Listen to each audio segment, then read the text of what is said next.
ચૈત્ર મહિનો જેવો નજીક આવે ને એટલે આપણને કડવો લીમડો યાદ આવે, કારણ કે આપણા દાદા પરદાદા ઋષિ મુનિઓ અને આયુર્વેદના ગ્રંથોમાં એવું સૂચવ્યું છે કે ચૈત્ર મહિનામાં લીમડાનું સેવન કરવું જોઈએ.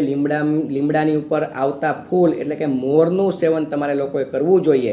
જો ચૈત્ર મહિનામાં તમે આ રીતે સેવન કરશો લીમડાનું, તો વર્ષ દરમિયાનની નિરોગીતા તમને લોકોને પ્રાપ્ત થાય છે. અને અમુક રોગો છે જે શરીરમાં તમને લોકોને ક્યારેક કાબૂમાં જ ન આવતા હોય, એ ધીરે ધીરે કાબૂમાં આવે છે અને એ રોગ ધીરે ધીરે મટવા લાગે છે. તો ચાલો જાણીએ કે ચૈત્ર મહિનામાં કડવા લીમડાના પાનનું સેવન કરો અથવા તો એને આવેલા મોર, લીમડા ઉપર આવેલા મોરનું સેવન કરો તો એનાથી આપણા શરીરને શું શું ફાયદાઓ થઈ શકે છે. તો ચૈત્ર મહિનામાં જે લોકો કડવા લીમડાના મોરનું કે પાનનું સેવન કરશે એને આખું વર્ષ તાવ આવશે નહીં, તાવની સમસ્યામાંથી મુક્તિ મળશે. કારણ કે આપણા ઋષિ મુનિઓ કહેતા ગયા છે કે ચૈત્ર મહિનામાં તમે લીમડાનું સેવન કરો ને એટલે વર્ષ દરમિયાન તાવ આવતો નથી. બીજું કે ચૈત્ર મહિનામાં લીમડાનું સેવન કોઈને કોઈ રીતે તમે લોકો કરો ને એટલે તમારા શરીરની રોગ પ્રતિકારક શક્તિ વધી જાય છે. આ રોગ પ્રતિકારક શક્તિ કોને કહેવાય કે રોગો સામે જે લડત આપે અને આપણને દવાખાનાઓ સુધી જવાની નોબત ન આવે એને રોગ પ્રતિકારક શક્તિ કહેવાય. તો એ વધારવી હોય ને તો એની કોઈ દવાઓ કે ઔષધિઓ નથી આવતી, એ ઓટોમેટિક ક્રિએટ કરવી પડે.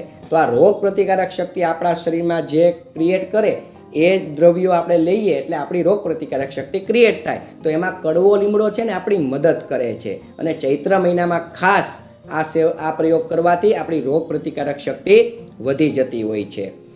જે લોકો કડવા લીમડાનું સેવન કોઈને કોઈ રીતે કરતા હશે ને એને ડાયાબિટીસ થવાની શક્યતાઓ ઘટી જાય છે. ડાયાબિટીસ થયો હોય તો અને ડાયાબિટીસ ન થવા દેવો હોય તો આપણે કડવા લીમડાનું સેવન કરવું પડશે. એ પછી ચૈત્ર મહિનામાં પણ કરી શકો છો અને આમનામ પણ તમે કડવા લીમડાના પાન ચાવીને ખાઈ શકો છો.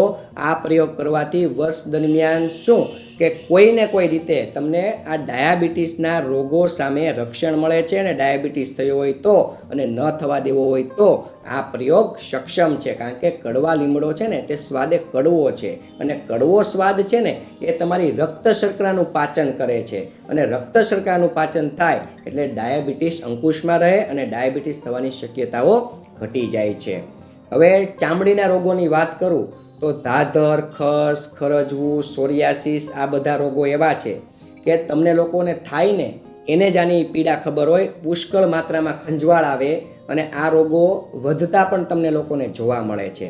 પરંતુ કડવો લીમડો છે ને તે રક્ત શુદ્ધિકરણનું કામ કરે છે. એટલે તમારું બ્લડનું શુદ્ધિકરણ થાય એટલે ચામડીના રોગો છે તે ધીરે ધીરે ધીરે અંકુશમાં આવે છે.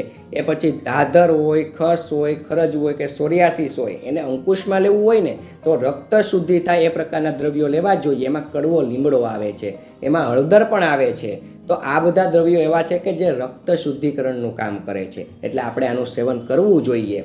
બીજું કે જે લોકોને વાયુ, પિત્ત અને કફની સમસ્યા રહેતી હોય, હવે વાયુ મટે ક્યાં પિત્ત વહેતું હોય, પિત્ત આવે ત્યાં કફ આવે અને કાંઈ પણ વસ્તુ જ્યારે મટતી ન હોય તો તમારે લોકોએ ત્રિદોષ સમ રહે ને એ પ્રકારના દ્રવ્યો લેવા જોઈએ. તો આ કડવા લીમડાનો પ્રયોગ ચૈત્ર મહિનામાં કરવાથી તમારા વાયુ, પિત્ત અને કફના જે મુદ્દા છે, જે ત્રિદોષના મુદ્દા છે તે હંમેશા સમ રહે છે. અને એ ત્રિદોષ સમ રહે એટલે આપણને એને રિલેટેડ જે રોગો છે, વાયુને રિલેટેડ, કફને રિલેટેડ કે પિત્તને રિલેટેડ રોગો છે તે સરળતાથી કાબૂમાં રહે છે. અને ત્રિદોષ કાબૂમાં રહે એટલે નાના મોટા ભાગના રોગો કાબૂમાં રહે છે. આ વસ્તુ પણ તમારે લોકોએ યાદ રાખવાની છે. એટલે ચૈત્ર મહિનામાં તમારે ખાસ કડવા લીમડાના મોરનું કે કડવા લીમડાના પાનનું સેવન કરવું જોઈએ. અને આ બધી ઋતુમાં છે ને અમુક લોકોને કફ વારંવાર થતો હોય છે તો કફ સરળતાથી કાબૂમાં આવી જાય છે.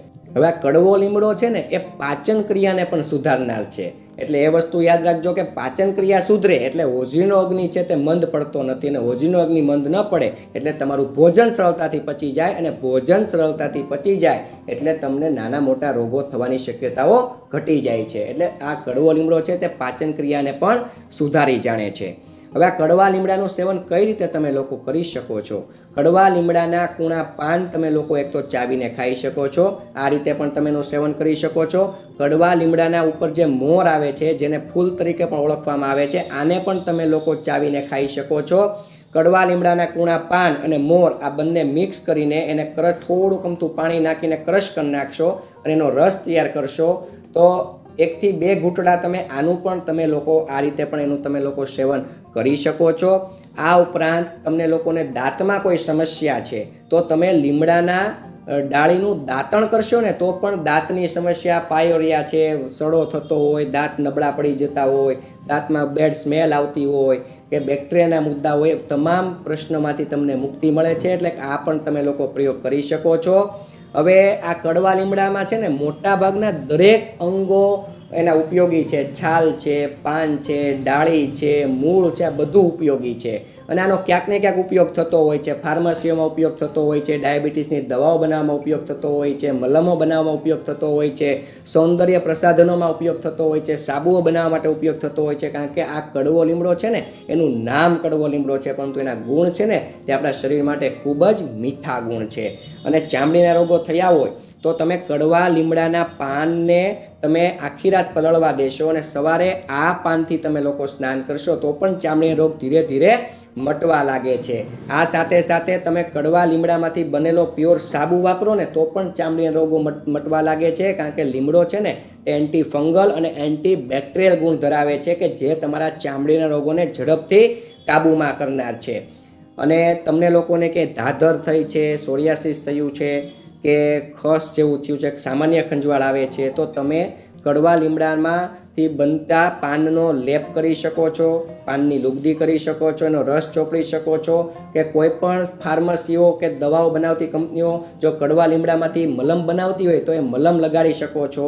અથવા કડવા લીમડાની લીંબોળીનું તેલનું પણ માલિશ કરી શકો છો. આ બધા પ્રયોગ કરવાથી પણ તમારા ચામડીના રોગો છે તે ધીરે ધીરે અંકુશમાં આવે છે. એટલે ચૈત્ર મહિનામાં ખાસ તમારે પછી 9 દિવસ કરવું હોય તો ભલે સેવન, આખો મહિનો કરવું હોય તો ભલે સેવન, આ ચૈત્ર મહિનામાં કડવા લીમડાનું સેવન કરવું જોઈએ. ષડરસનું મહત્વ છે એમાં કડવો અને તુરો રસ એવો છે કે જે મોટાભાગના લોકોને પ્રિય નથી અને બને ત્યાં સુધી તે લોકો ઓછું લેતા હોય છે. એટલે જ આપણા શરીરમાં રોગો વધે છે. તો લીમડો છે ને એમાં પરોક્ષ રીતે કડવો સ્વાદ છે કે જે આપણા શરીર માટે ગુણકારી છે. આપ સૌને મારા પ્રણામ. જય ધન્વંતરી.